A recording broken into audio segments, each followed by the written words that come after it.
Hello students, how are you? I hope all of you are fine. Student, today we are going to discuss some numericals which is based on dimensional analysis. In a previous lecture we had discussed what is the use of dimensional analysis, and we have studied about three uses of dimensional analysis. First is to convert first unit into another unit. First uses हमने पढ़ा था कि अगर एक system से दूसरे system में अगर कन्वर्ट करना है या एक यूनिट से दूसरी यूनिट में कन्वर्ट करना है तो उसमें डायमेंशन एनालिसिस का यूज़ करते हैं. सेकंड, द चेक करने के लिए यूज़ करते हैं कोई भी हमारे पास फिजिकल इक्वेशन है तो उस फिजिकल इक्वेशन को चेक करते हैं कि ये डायमेंशनली करेक्ट है या नहीं है. एंड थर्ड यूजेस हमने क्या करा था कि हम रिलेशन इस्टेब्लिश करते हैं किसी भी फिजिकल क्वांटिटीज़ के बीच में अगर हमें पता है कि वो फिजिकल क्वांटिटीज किस किस फैक्टर्स पे डिपेंडेंट होते हैं. ठीक है. Now first question is the velocity of sound wave. Velocity of sound wave v through a medium may be assume to be dependent on. ठीक है ना, मतलब किसी भी साउंड वेव का किसी मीडियम में स्पीड के लिए हमें एक्सप्रेशन फाइंड आउट करना है. वो डिपेंड करता है first density of the medium d and the modulus of elasticity e. मतलब दो फैक्टर्स पे डिपेंडेंट है, एक डेंसिटी पे डिपेंडेंट है और सेकंड मॉडुलस ऑफ इलास्टिसिटी पे डिपेंडेंट है. ठीक. नाउ लेट वेलोसिटी और speed of sound wave v is proportional to d की पावर a एंड e की पावर b. लेट कर लेते हैं ये कि वेलोसिटी जो v है वो प्रोपोर्शनल है d की पावर a और e की पावर b के. प्रोपोर्शनलिटी का साइन हटाएंगे तो कांस्टेंट आ जाएगा k d की पावर a इंटू e की power b. It means here k is dimensionless quantity. Dimensionless quantity है, इसका कोई डायमेंशन नहीं है. ठीक है ना. Dimension of d means density का डायमेंशन हमें पता है, इलास्टिसिटी की डायमेंशन हमें पता है. इलास्टिसिटी का अगर डायमेंशन नहीं पता है तो आप फाइंड आउट कर सकते हैं. E is equal to stress upon strain. ठीक है. And stress is equal to the force upon area into strain.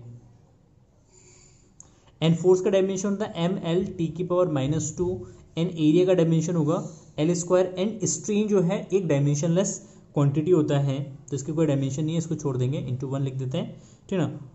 और एल स्क्वायर को ऊपर ले जाएंगे तो यह एम एल की पावर -1 इंटू टी की पावर -2. एम एल की पावर -1 टी की पावर -2. तो ये जगह dimension of E. Now substituting this dimension in equation first. इसको इक्वेशन फर्स्ट लेट कर लेते हैं. Then we get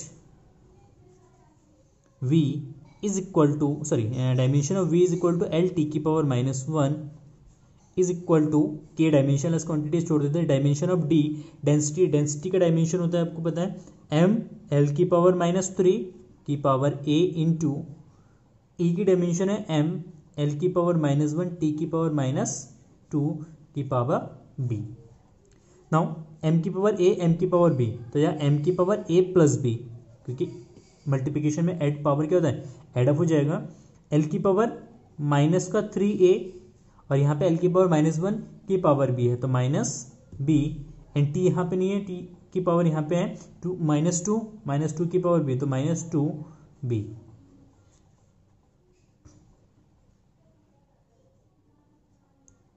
clear. Now दोनों साइड क्या करेंगे, कंपेयर कर लेंगे. तो पावर की कंपैरिजन करेंगे तो a plus B is equal to 0, क्योंकि यहाँ पे m मिसिंग है तो m की पावर 0 लेट कर सकते हैं. तो m की पावर a प्लस बी तो a plus B is equal to 0.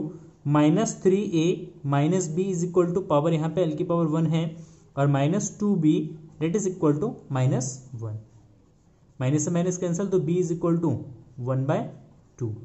तो v तो आ गया हमारा 1/2. 2। तो यहाँ पे अगर b का वैल्यू सब्स्टिट्यूट करते हैं तो a is equal to minus b, तो a इज इक्वल टू जो -1/2। तो a और b का वैल्यू फाइंड आउट हो गया। सब्स्टिट्यूट करेंगे फ्रॉम इक्वेशन फर्स्ट से देखेंगे तो v is equal to k d की पावर a की पावर -1/2 इंटू e की पावर 1/2, डेट इज इक्वल, इसको ले सकते हैं k रूट ऑफ, क्योंकि पावर 1/2 के मीन्स होता है रूट, तो e इसकी पावर माइनस है तो ये डिवाइड में जाएगा, तो root e upon d। But by experiment हम देखते हैं k का जो वैल्यू होता है वो 1 होता है, तो v इज इक्वल टू जो root of e upon d। ठीक है, तो अगर आपको k का वैल्यू नहीं पता है तो आप इसको इसी इक्वेशन से यहाँ तक छोड़ सकते हैं। ठीक है ना, यहाँ तक भी अगर छोड़ देंगे तो भी आपका आंसर करेक्ट होगा। Is it clear? Now next question. Next question, the frequency new of a vibration of a stretched string depends on, मतलब कोई भी अगर स्ट्रेच स्ट्रिंग है, कोई भी एक धागा या रस्सी है जो स्ट्रेच है, उसको अगर वाइब्रेट कराते हैं तो उसकी फ्रीक्वेंसीज डिपेंड करती है। First its length L, second its mass per unit length m, and third the tension T in the string, then obtain the expression for the frequency। ठीक है, तो हमें फ्रीक्वेंसी के लिए एक्सप्रेशन ऑब्टेन करना है, तो इसके लिए लिखेंगे let the frequency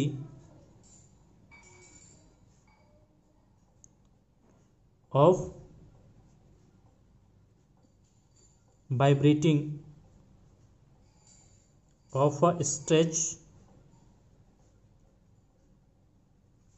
string is nu is proportional to, किस पे डिपेंड करता है? एल पे, तो एल की पावर ए, नेक्स्ट एम पे डिपेंड करता है एम की power B, and third T पे डिपेंड करता है तो टी की पावर सी। तो nu is proportional to L की पावर ए, एम की पावर बी एंड टी की पावर सी। तो न्यू इज इक्वल टू एक कांस्टेंट लेंगे के, एल की पावर ए, एम की पावर बी एंड टी की पावर सी। ठीक, वेयर के is a dimensionless constant या quantity, dimensionless constant,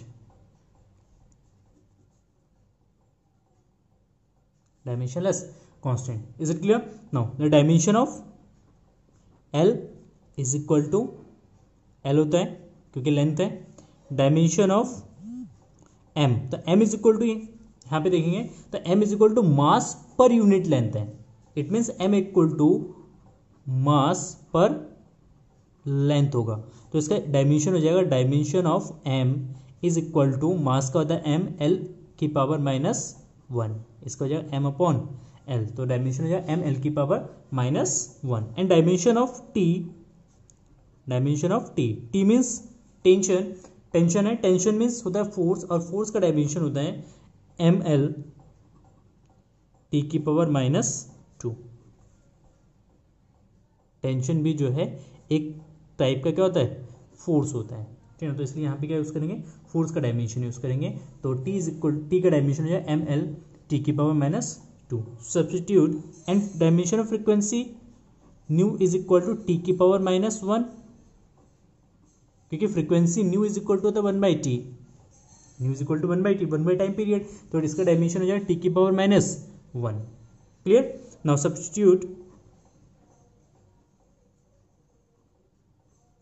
substituting the dimension